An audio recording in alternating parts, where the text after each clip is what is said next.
tuh udah 40 tahun kali, lebih ya, 40, 50 tahun, 40 tahun. Bahkan kenal dari orang tuanya. Tapi terakhir ketemu mungkin sekitar 10 tahun yang lalu, berbeda. Itu iya, berbeda, kehidupan yang berubah, itu semuanya karena Tuhan. Dan setiap kali ketemu dengan Pak Chandra, pasti kita dimotivasi. Ini motivator yang tangguh. Itu membuat kita merasa dibangun, kita mencari Tuhan. Luar biasa, kepribadian yang beda, luar biasa. Ya.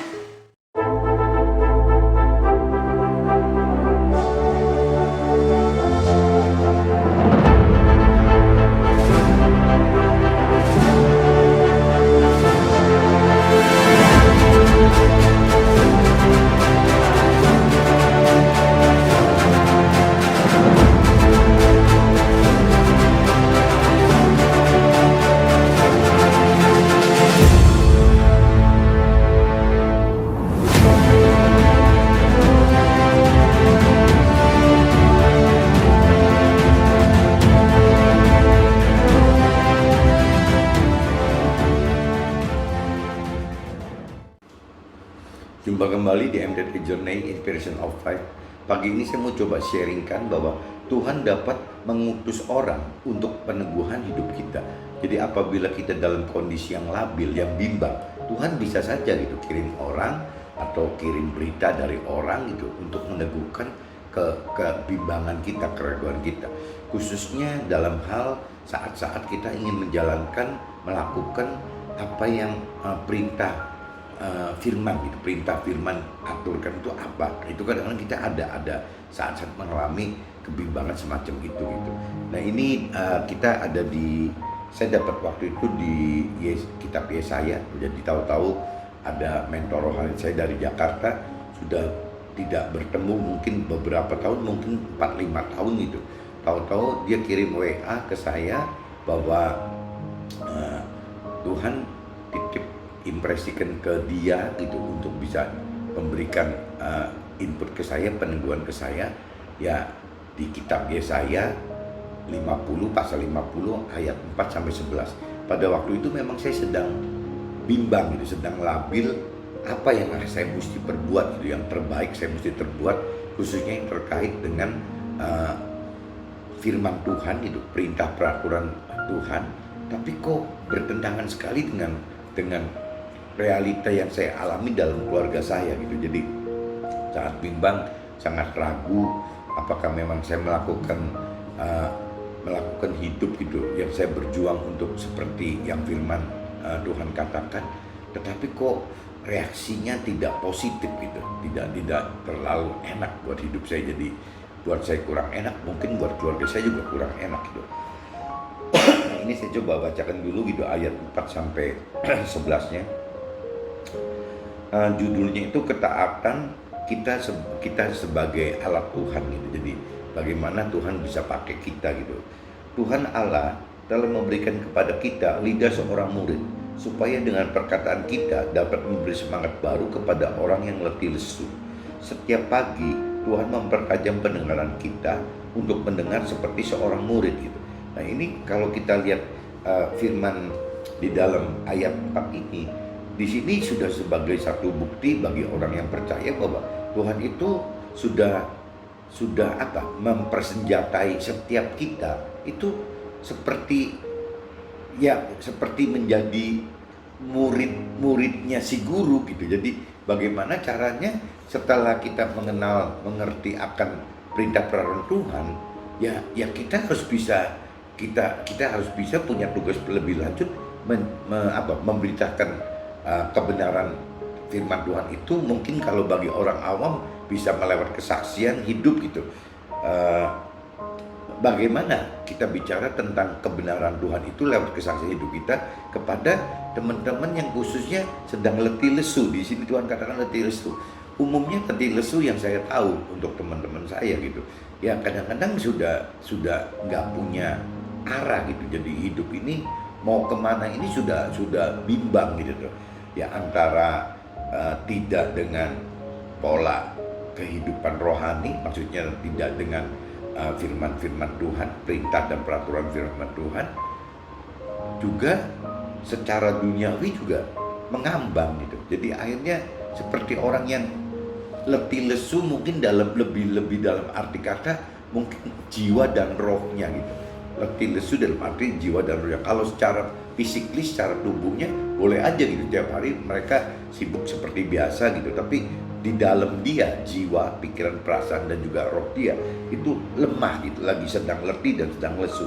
Nah ini yang ini tugas kita, Tuhan pengen begitu loh. Ini adalah tugas kita yang sudah Tuhan persenjatai dengan lidah gitu, untuk mengatakan, memberitakan gitu tentang kebenaran Tuhan gitu.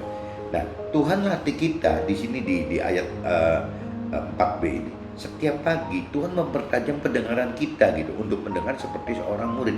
Jadi seolah-olah kalau kita memang rutin belajar membaca firman gitu, belajar mengerti firman, itu otomatis Tuhan seolah-olah seperti mengajar kita gitu.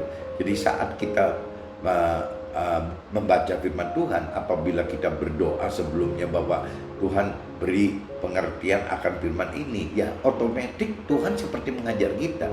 Setiap firman yang kita baca itu Tuhan ajarkan, meskipun saat itu kita tidak mengerti maksud firman itu, tapi Tuhan selalu akan ingatkan apabila firman itu dibutuhkan gitu. Dibutuhkan baik untuk kita sendiri atau dibutuhkan bagi sesama kita. Tuhan akan pergunakan firman yang pernah kita baca, otomatis mau keluar gitu. Meskipun kita tidak hafal. Nah ini kelebihan firman Tuhan itu seperti ini. Beda dengan catatan cerita atau buku-buku biasa saja gitu. Jadi firman Tuhan itu tidak pernah sia-sia waktu kita baca. Tuhan tidak pernah akan sia-siakan apa yang kita pernah baca.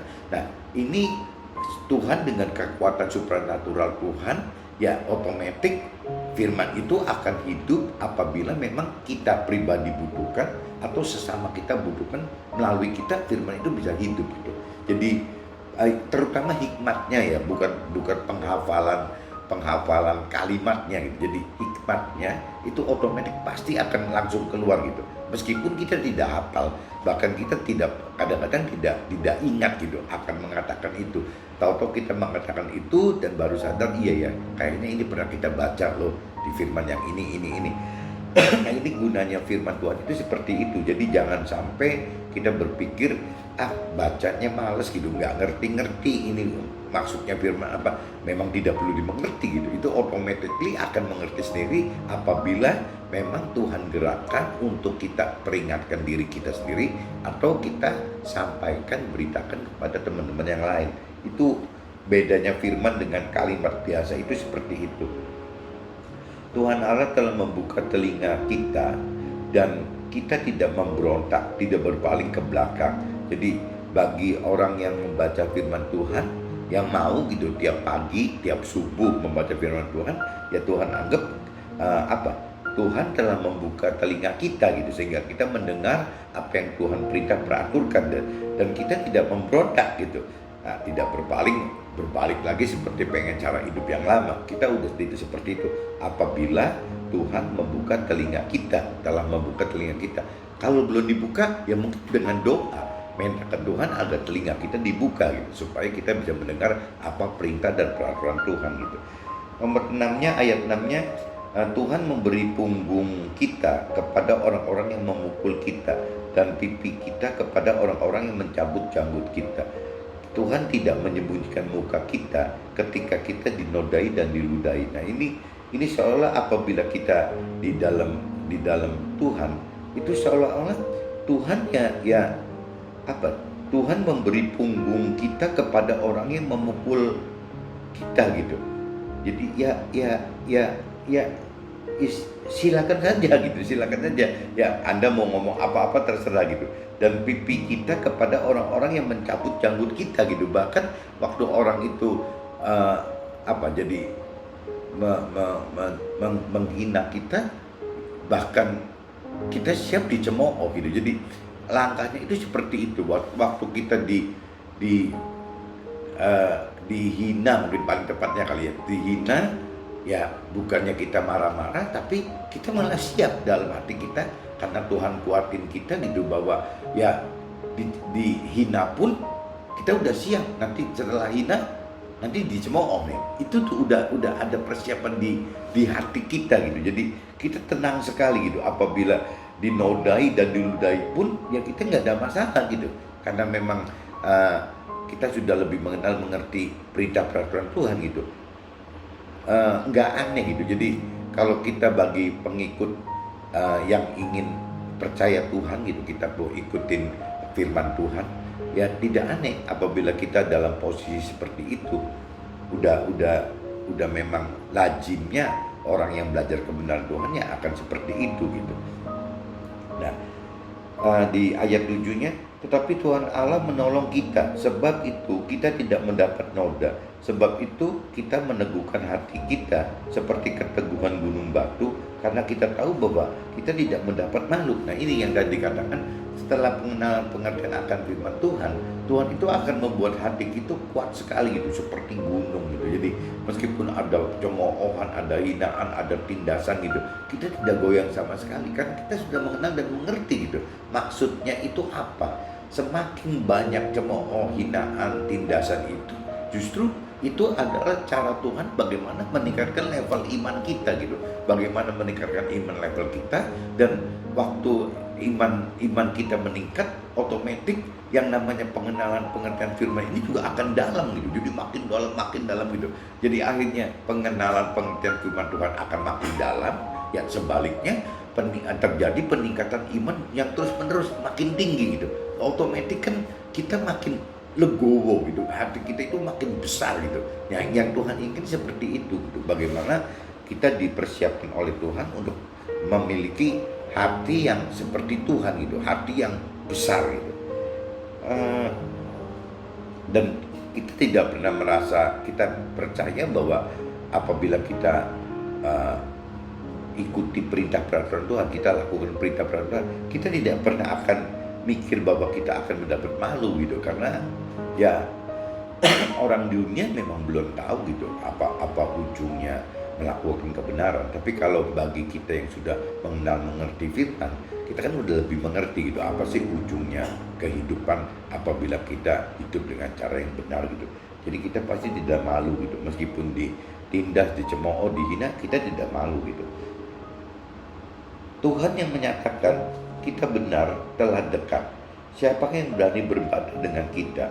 Marilah kita tampil bersama-sama. Siapakah lawan kita berperkara? Biarlah ia mendekat kepada kita gitu.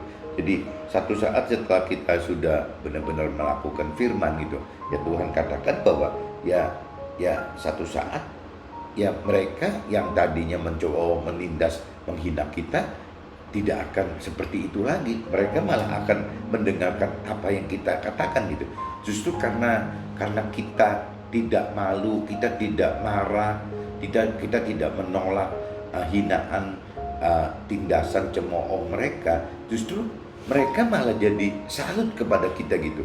Kok bisa begini? Nah itu kembali lagi waktu mereka salut, ya mereka bukan ingat kita, mereka ingat ada siapa di belakang kita. Kenapa kita kok bisa jadi seperti itu? Nah itu otomatis kan dia tahu bahwa kita adalah melakukan firman. Kita bisa seperti itu karena kita melakukan firman. Nah otomatis mereka juga akan salut kepada Tuhan gitu. Jadi ujung-ujungnya teman-teman sesama kita akan salut kepada Tuhan melalui kita loh, sebagai pelaku-pelaku firman-Nya. Seperti itu gitu. Nah kalau di ayat 9-nya, sesungguhnya Tuhan Allah menolong kita. Siapakah yang berani menyatakan kita bersalah? Sesungguhnya mereka semua akan memburuk seperti pakaian yang sudah usang, lengan akan memakan mereka. Nah ini berjalannya waktu gitu, orang-orang yang menghina, mencemooh dan menindas kita, ya satu saat mereka akan sadar sendiri gitu bahwa iya ya yang benar kita gitu yang melakukan firman gitu, karena kita tetap stabil, kita tetap melangkah gitu, kita mungkin makin terlihat hidup dengan damai sejahtera. Tuhan jagain kecukupan kita, bahkan setelah kita mengenal kebenaran firman Tuhan, mungkin Tuhan tidak mustahil juga akan tambahkan kita dalam hal-hal kesuksesan duniawi. Nah, mereka yang tadinya menindas, mencemooh dan menghina itu akhirnya akan makin melihat kita lagi gitu.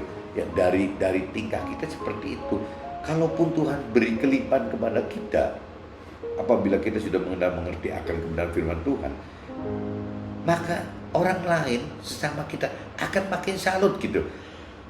Ini orang kok beda sendiri gitu, kok udah bener-bener berkelimpahan begini, masih rendah hati, ya masih ringan tangan untuk menolong sana sini, mau punya atensi, bisa memberikan prioritas waktu untuk urusan rohani, urusan ke masyarakat gitu, tidak terlalu seperti orang duniawi yang pada umumnya gitu, yang waktunya habis 100% bahkan 1000% ya untuk urusan duniawi saja gitu, diuber-uber untuk urusan duniawi, karena mereka tidak mengerti bahwa umur duniawi manusia itu hanya 70-80 tahun. Nah, ini yang kadang-kadang manusia dunia ini kasihan sekali gitu, karena mereka tidak mengerti kebenaran firman Tuhan, akhirnya seperti itu.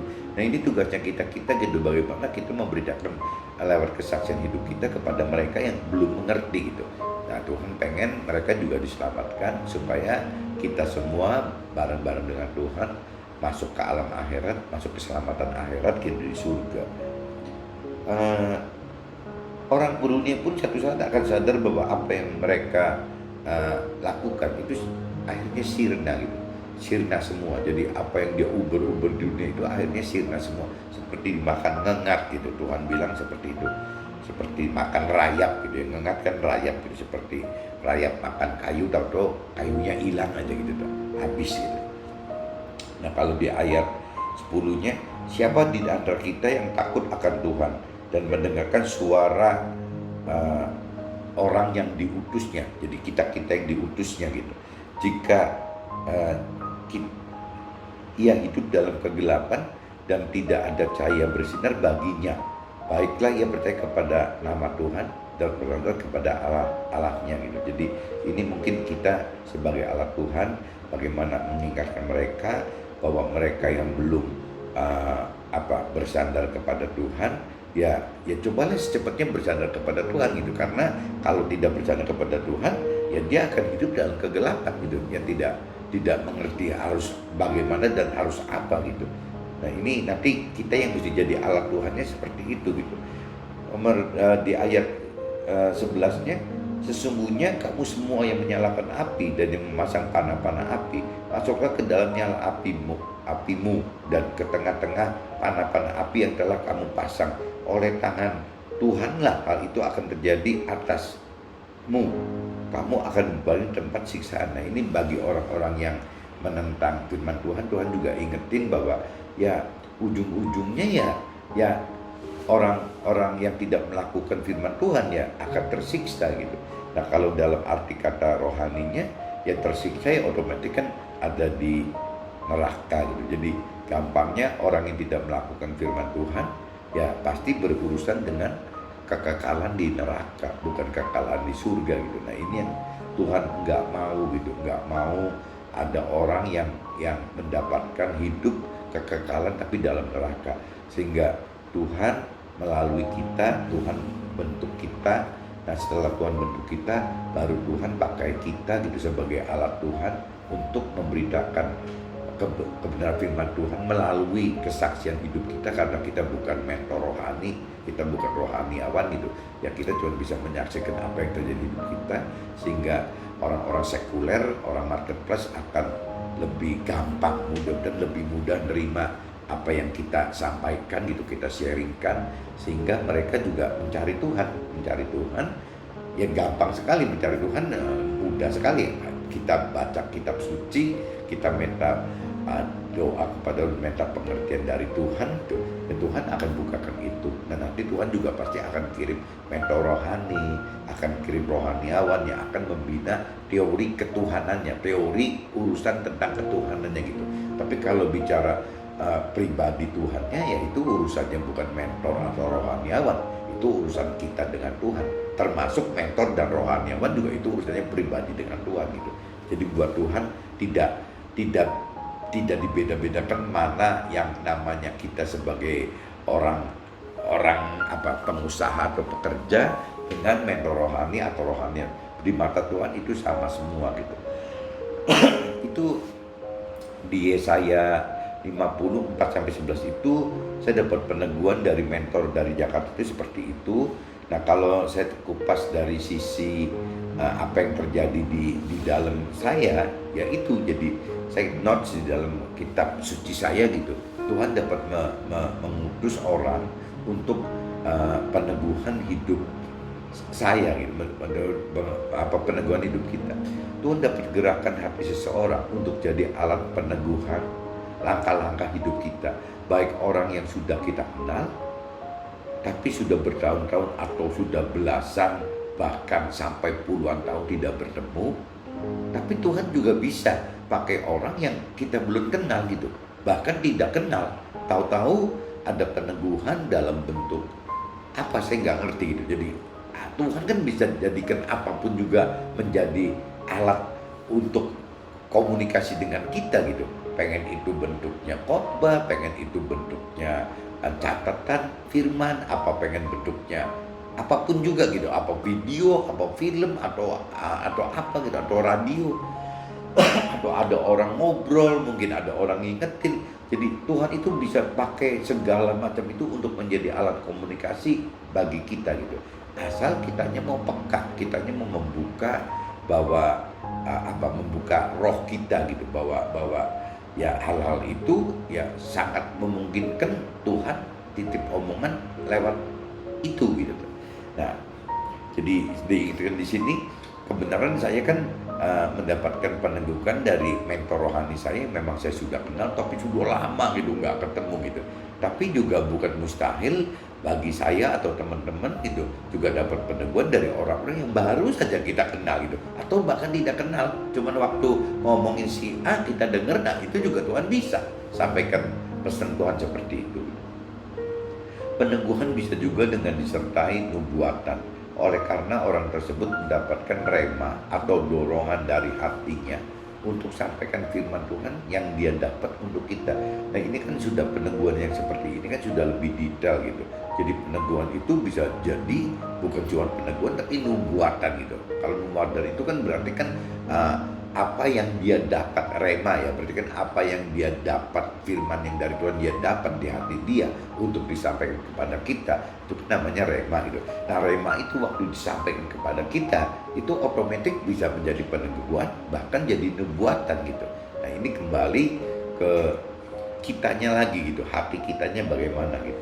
Peneguhan dan nubuatan kita perlukan sebagai tanda dari Tuhan, khususnya jika kita alami kebimbangan lakukan firman karena adanya pertentangan gitu. Pertentangan yang tadi saya katakan, kalau buat saya pertentangannya pertama mungkin dari komunitas dulu, tapi saya bisa atasin itu. Nanti meningkat lagi dari keluarga besar saya pertentangannya bisa juga gitu, tapi masuk lagi ke keluarga kecil saya, nanti ujung-ujungnya ke istri saya gitu. Nah, biasanya yang paling finalnya dengan pasangan gitu. Jadi kalau saya laki sebagai suami, ya pasti saya akan bertentangan ujungnya dengan istri gitu. Itu wajar. Tapi seorang istri juga sama gitu. Pada umumnya akan bertentangan dengan seorang suami. Nah, ini yang justru membuat si suami istri ini tidak berkembang gitu. Apabila kita tidak bisa melewati itu, ya kita stop demi yang si suami demi lebih mementingkan istri daripada Tuhan gitu, karena daripada diterusin ribut sama istri, ya sudah nggak usah nyari Tuhan lebih dalam. Banyak yang seperti itu. Tapi sebaliknya seorang istri juga sama gitu, mentok sama suaminya gitu, karena si istri akan berpikir dengan baik seperti itu. Pertimbangan baik si seorang istri itu akan pikir, daripada ribut sama suaminya, ya udahlah mendingan berhenti aja mencari Tuhannya. Itu kan salah besar gitu. Itu kan sayang sekali. Sebenarnya kan kalau kita ulet gitu, kita serahkan masalah kita sebagai suami, serahkan ini kepada Tuhan, nanti Tuhan yang ngerubah istri kita kok. Nah, begitupun seorang istri, kenapa seorang istri ini tidak mundur, tidak undur dari Tuhan, dia maju terus dengan Tuhan, ya pasti nanti suaminya juga akan diatur sama Tuhan gitu. Nah, justru ujian cobaan yang Tuhan izinkan itu terjadi di suami atau istri itu justru dengan pasangannya. Nah, itu yang umumnya ujian cobaan level atas gitu. Karena apa? Karena udah mendekati titik-titik kebenaran yang hampir hampir sempurna, udah bagus banget gitu. Kebenaran yang Firman maksud itu sudah bagus banget, karena emang di dunia tidak bisa dipungkiri adalah beban yang paling besar itu adalah hubungan antara suami terhadap istri atau sebaliknya istri terhadap suami. Itu yang benar paling besar gitu, karena nyata tiap hari kita ketemu kan. Kalau di luar istri atau suami, di luar pasangan, kita kesel nggak ketemu juga udah selesai gitu. Tapi kalau kita sebagai suami istri kan tidak bisa, kita terus bersatu terus. Nah ini yang saya tadi katakan, umumnya ujian cobaan yang level atas itu adalah terjadi apabila terjadi pertentangan antara si suami dengan istri atau si istri dengan suami. Jadi jangan takut gitu. Kita kalau yang sudah lebih mengenal Tuhan, biarkan ujian coba itu, yang justru ujian cobaan yang bertentangan antara pasangan itu justru adalah ujian cobaan level atas yang terus akan membawa kita makin baik, makin benar, makin sempurna gitu. Oke, kita coba gitu. Pada dasarnya Tuhan tunjuk kita sebagai alat memberitakan kebenaran bagi orang yang letih, di mana setiap pagi Tuhan ajarkan pengenalan dan pengertian akan firman Tuhan serta tingkatkan iman percaya kita. Nah ini justru kalau kita sebagai alat Tuhan memberitakan kebenaran bagi orang yang lain gitu, khususnya orang yang tadi sedang bimbang, yaitu setiap pagi kita harus tidak boleh lepas membuat saat teduh gitu, supaya Tuhan bisa mengajar kita. Tuhan bisa mengajar kita kan satu melalui doa kita gitu, doa pribadi kita kepada Tuhan. Kedua, bisa juga saat kita membaca firman gitu. Ketiga, bisa juga saat merenungi firman. Keempat, bisa juga saat berdiam diri mendengarkan suara Tuhan gitu. Bisa juga mungkin saat mendengar pujian penyembahan. Jadi banyak sekali aktivitas saat teduh yang harus kita buat sehingga peluang Tuhan untuk berdialog dengan kita itu makin besar gitu. Makanya ini kalau orang yang benar-benar mencari Tuhan itu saat teduh itu bukan cuma 30 menit. Saya pikir 30 menit itu tidak cukup gitu. Kalau melakukan yang tadi saya urai, itu bisa berjam-jam. Ya, bisa mungkin bangun jam 3, mandi, siap-siap sampai selesai setengah 7 mungkin. Jam 7 mungkin gitu. Bisa begitu. Bisa 3-4 jam. 2-3-4 jam gitu. Jadi kalau 30 menit rasanya terlalu pendek gitu, untuk membaca firman aja berapa pasal gitu, 3, 5, 6 pasal selesai, udah hampir 30 menit gitu. Kalau jumlah ayatnya panjang kan lama sekali gitu. Jadi kayaknya tetap nggak cukup deh. Kayaknya kalau kita bangun jam 3, 4, ya anggaplah kita spare waktu untuk Tuhan itu 2-3-4 jam gitu kalau pagi. Kalau kita yang benar-benar haus akan pengenalan akan Tuhan, itu tidak berasa kok. Kita dekat Tuhan saat teduh kita 1, 2, 3, 4 jam. Kalau 1 jam gak ada artinya kalau menurut saya. 2, 3, 4 jam itu tidak berarti buat Tuhan. Saat kita berdialog dengan Tuhan itu tidak ada artinya. Meskipun bentuk dialog itu yang tadi saya katakan bisa banyak sekali macamnya. Dari mulai kita berdoa pribadi, kita lanjut ke baca firman, kita lanjut misalnya mencari pengertian ya untuk firman itu, merenungi firman itu, berdiam diri, mendengarkan pujian penyembahan, sharing firman ke teman-teman, atau membaca firman dari sharing teman, atau mendengar khotbah. Itu kalau paket itu, total paket itu dilakukan, saya pikir 2 jam minimal, mungkin bisa lebih. Jadi kalau ada yang menyarankan 30 menit cukup aja, sudah bijak sekali loh. Karena 30 menit itu hampir tidak bisa apa-apa kalau menurut pengalaman saya gitu. Cobain aja, nanti teman-teman cobain gitu. Kalau memang melakukan itu, 30 menit itu nggak ada artinya gitu. Jadi makanya kita mesti uber kalau memang kita jam 8, setengah 9 harus kerja kantor, ya berarti kita jam 7 harus selesai gitu. Mungkin jam 7 sarapan, selesai berangkat kantor. Berarti target kita kan jam 7 ke bawah gitu. Nah jam 7 ke bawah kalau misalnya 2 jam, berarti kan harus bangun jam 5. Apa keburu gitu? Kalau misalnya nggak keburu ya harus bangun jam 4. Ya apa keburu? Kalau nggak keburu ya harus bangun jam 3. Nah waktu kita bangun jam 3 atau jam 4 atau jam 5, ini kan tinggal kita potong 6 jam saja gitu. Kalau jam 3 berarti ya kita tidur sekitar jam 9 malam udah harus tidur kayak bayi mungkin. bagi orang-orang dunia diketawain gitu. Yang bangun jam 4 ya jam 10 harus tidur karena kita butuh 6 jam. Nah kalau bagi yang bangun jam 5 ya minimal jam 11 harus tidur. Kalau nggak bisa. Fisik kita nggak kuat gitu karena kita butuh minimal 6 jam minimal. Bahkan medis menganjurkan 8 jam gitu. Nah kita kalau 6 jam aja kurang. Ya mestinya ditambahin sama napping siang mungkin. Tidur siang sebentar, entah 10 menit, 15 menit atau setengah jam gitu. Sejam mungkin akan lebih bagus, lebih sehat gitu. Karena tidur malamnya kita cuma 6 jam. Kalau kita target tidur 6 jam, prakteknya nggak mungkin 6 jam, paling 5 jam gitu, kurang lebih begitu. Untuk tepat 6 jam susah sekali, paling 5 jam. Sehingga kalau memang ada peluang di kantor atau di mana gitu tidur, waktu istirahat tidur sebentar itu better gitu, lebih baik seperti itu. Nah, jadi tadi dikatakan bahwa dengan kita kalau Tuhan mengajarkan kita pengenalan pengertian akan firman Tuhan dan meningkatkan iman kepada Tuhan, yaitu salah satu cara Tuhan mengajar kita untuk kita lebih dalam gitu menggali firman Tuhan dan lebih naikkan tingkat iman kita gitu.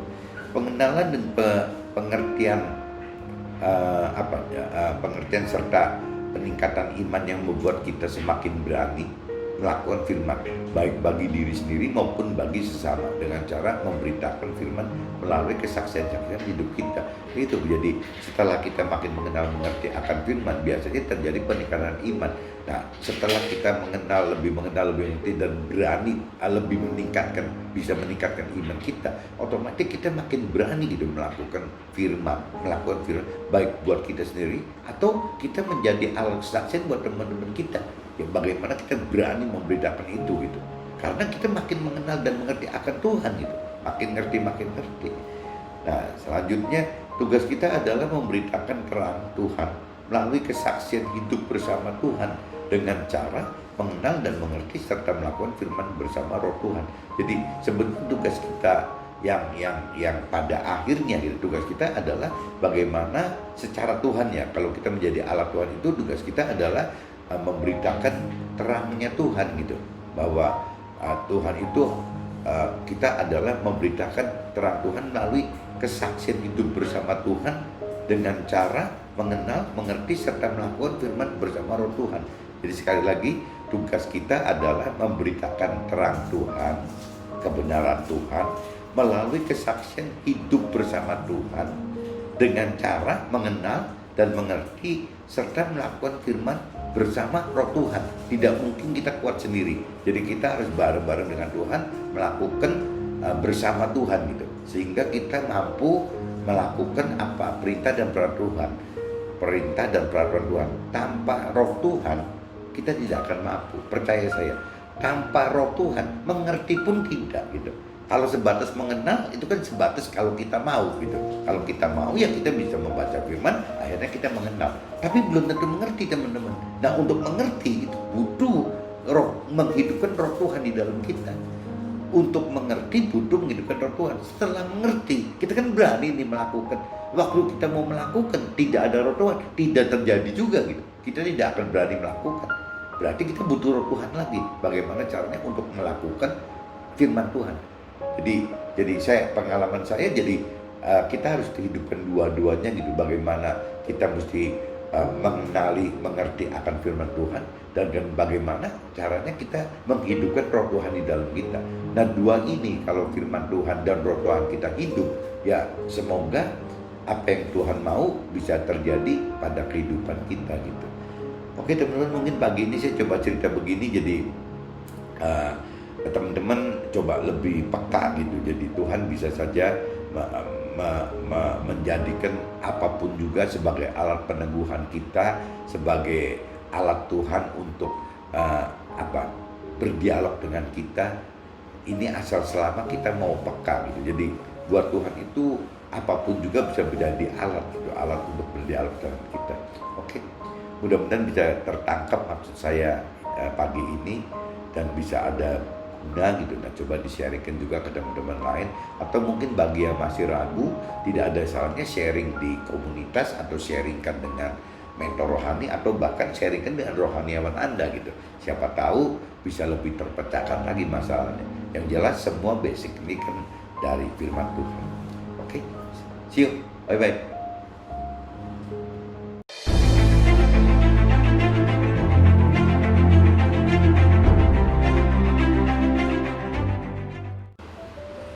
One minute to better life. Proses tingkatan iman yang lebih tinggi biasanya akan diawali dengan konflik kehidupan antara pasangan suami dan istri. Oke?